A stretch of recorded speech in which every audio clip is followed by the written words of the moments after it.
We are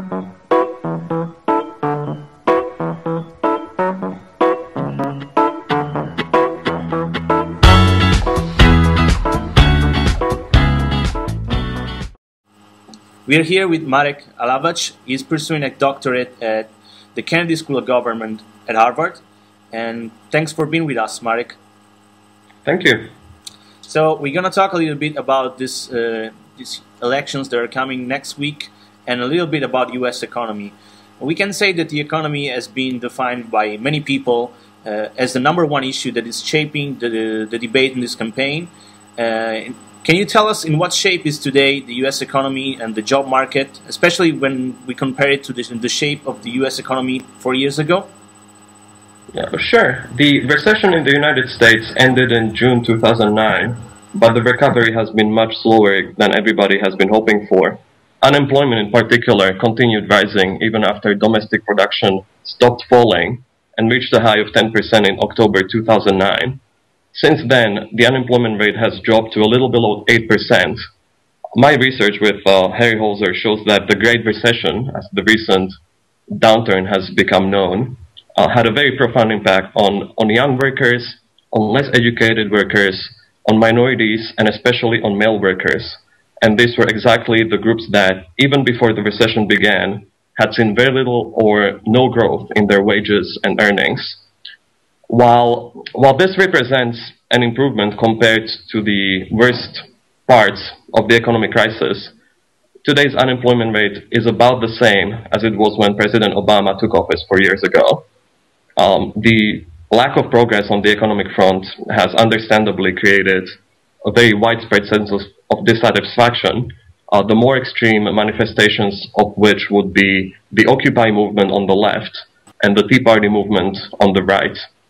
The Occupy movement, for instance, has been critical of the long-term rise in economic inequality and has argued that Obama's administration's policies have focused too much on benefiting the wealthy at the expense of the poor and unemployed.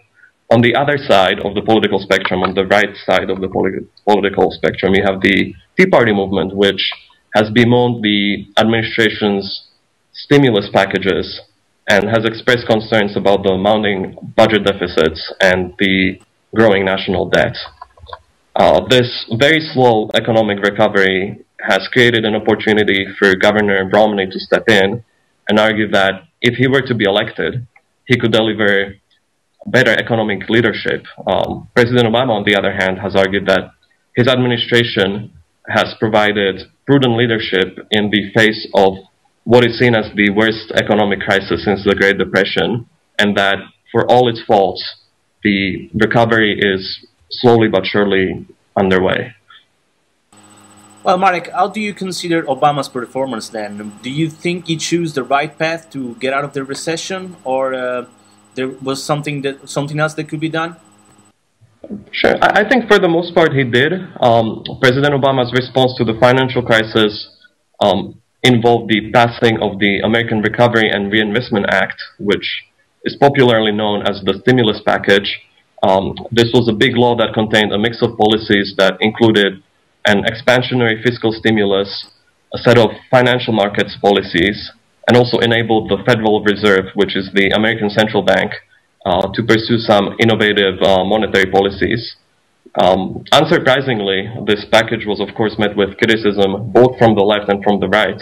Some left-wing critics of the president, such as the economist and columnist Paul Krugman, have argued that the stimulus was too small and would not do nearly enough to promote economic recovery. On the other hand, critics from the political right expressed concerns about the stimulus package's effects on the federal deficit. Interestingly, in 2010, two economists, Alan Blinder and Mark Zandi, published a study that showed that the stimulus package was very important in bringing the Great Recession to an end. Although the loose monetary policy pursued by the Fed has been the key ingredient in stopping the downfall, the effects of the fiscal expansion alone also seem quite substantial. And in particular, Blinder and Zandi estimate that the fiscal stimulus, the new spending, raised real GDP by about 3.4%, held the unemployment rate down by about 1.5 percentage points, and added as many as 3 million jobs to the US economy.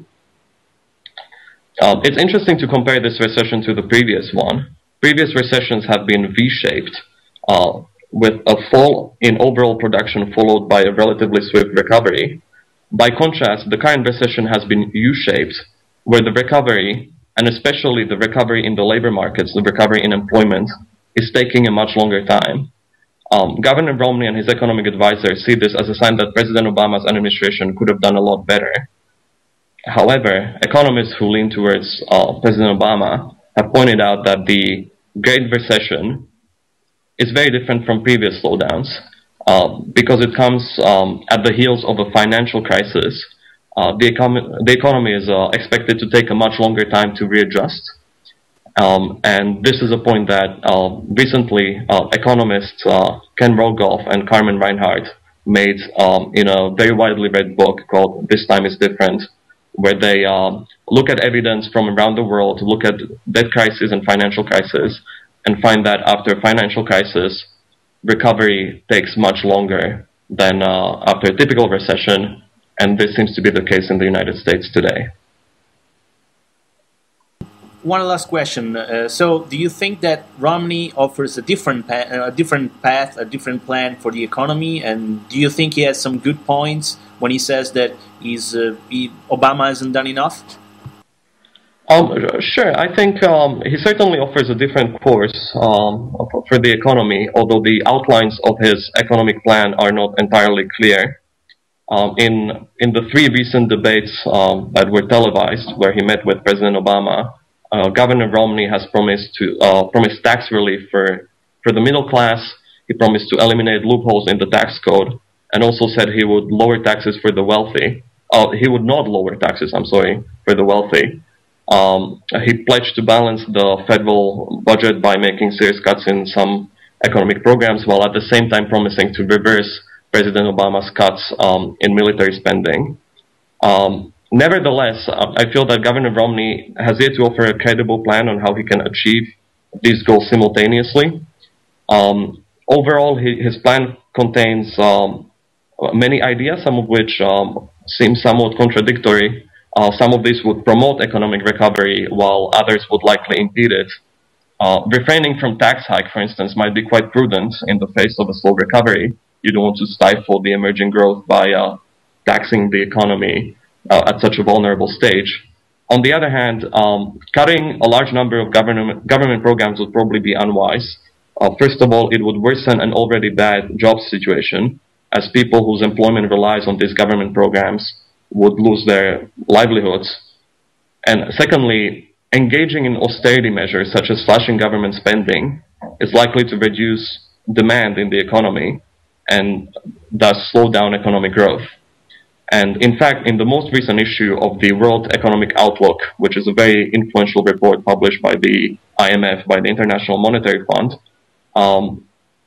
the IMF economists make it clear that fiscal austerity, slashing government spending, did not work very well for the European countries that tried it, and in fact has slowed down their recovery from the economic crisis. Whether or not Governor Romney's plan would succeed in getting America back on track would depend on the particular mix of policies, of course. In the long run, most economists agree that tax increases will be necessary to bring down the national deficit, and this fact is acknowledged by most economists, but it is one that may not be particularly popular with voters, and especially now that they already feel financial strain, and especially voters who would be most likely to support Governor Romney. One area in which I think Governor Romney's program is very good is his policy towards highly skilled immigrants and foreign students. In this particular policy domain, I think Governor Romney has put forward some very sensible ideas. In particular, he expressed support for a policy that would allow foreign students who earn an advanced degree in science, technology, engineering, or mathematics to obtain a green card, to become permanent residents of the United States after they receive their diploma. Despite the very mixed qualities of its elementary and secondary school system, the United States has what is almost certainly the world's finest university education and provides the world's best opportunities for research and innovation. And ever more graduates from American master's programs and doctoral programs have hailed from countries other than the United States of America. A lot of these students have found it extremely difficult to stay in the United States after graduation. But over the long haul, these kinds of workers will be very necessary for the United States to keep up its innovation. Since a country's economic well-being depends on its ability to innovate, stapling, as Governor Romney puts it, a green card to the diploma of foreign students would, I think, clearly be a step in the right direction. Well, thanks, Marek, for being with us. This was certainly a very good interview, and you gave us a good point of view on what's going on with U.S. economy, and we hope to have you with us again in the future. Thanks again. Thank you very much.